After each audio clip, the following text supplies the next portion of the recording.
जब भी भगवान सूर्य को, जब भी क्या, रोज ही जब उन्हें अर्घ दें तो उसमें 8 चीजें डालें। इन 8 चीजों को अष्टधा द्रव्य कहते हैं, 8 द्रव्य है।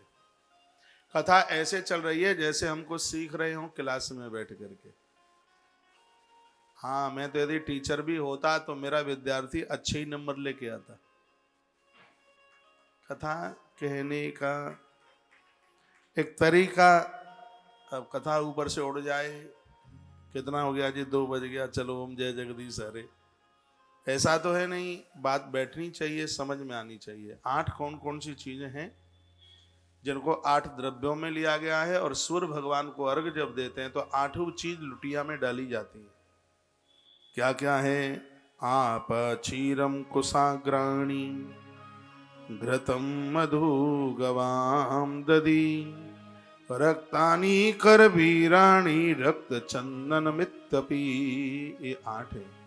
सबसे पहले है इसमें पानी में 8 चीजों में पहला है गंगा जल, दूसरा है गौदुग्ध। गंगा जल का नाम 8 द्रव्यों में आता है। तो जो जल आपने भरा है अर्घ देने के लिए, उसमें पहला है गंगा जल, गिनते रहना। दूसरा है गौदुग्ध, तीसरा है कुसा का अग्रभाग, इतना सा टुकड़ा, जो कुसा आती है ना, कुसा, इतना सा उसका आगे से तोड़ करके थोड़ा सा टुकड़ा उस लुटिया में डालने, कुसा का अग्रभाग। फिर लिखा है गौघृत, गौ माता का थोड़ा सा घी। हम तो कल से शुरू कर देंगे, मानेंगे नहीं कैसे भी। हाँ, गौघृत, गौ माता का यानी घी। अगला है मधु शहद, और अगला है दही, और अगला है लाल कनेर। ये 8 द्रव्यों में लिया गया है सूर्य भगवान को। और रक्त, लाल रंग की कनेर, फूल कनेर के 2 प्रकार के हैं। एक पीला है, पीला शंकर को बहुत पसंद है, और जो लाल है ये सूर्य नारायण को बहुत पसंद है। लिख लो मेरी जीजी, ये बातें तुम्हें कोई नहीं बताएगा, लिख लो, काम में आ जाएंगी बातें। लाल कनेर। और अगली बात बताइए है क्या है? करवीर, रक्त करवीर। संस्कृत में करवीर कहते हैं कनेर को, यानी लाल कनेर। और तत्पश्चात है रक्त चंदन में तप्यपी। 8वां है लाल चंदन। लाल चंदन के अभाव में रोली लगा सकते हैं, नहीं तो यहां तक हो जाए तो लाल चंदन से परिवार में पूत और पति की उम्र बढ़ती है। रक्त चंदन का ये प्रभाव है। तो एक बार देखना, ये 8 हो गए क्या?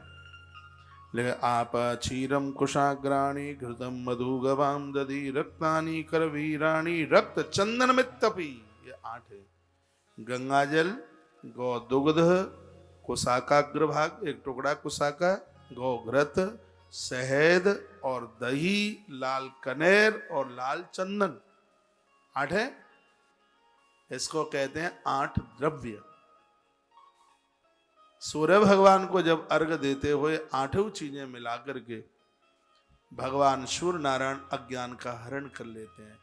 आपको ध्यान है, मैंने कभी आपको यह बोला था कि सूर्य भगवान को अर्घ दिए बिना गंगा स्नान नहीं लगता।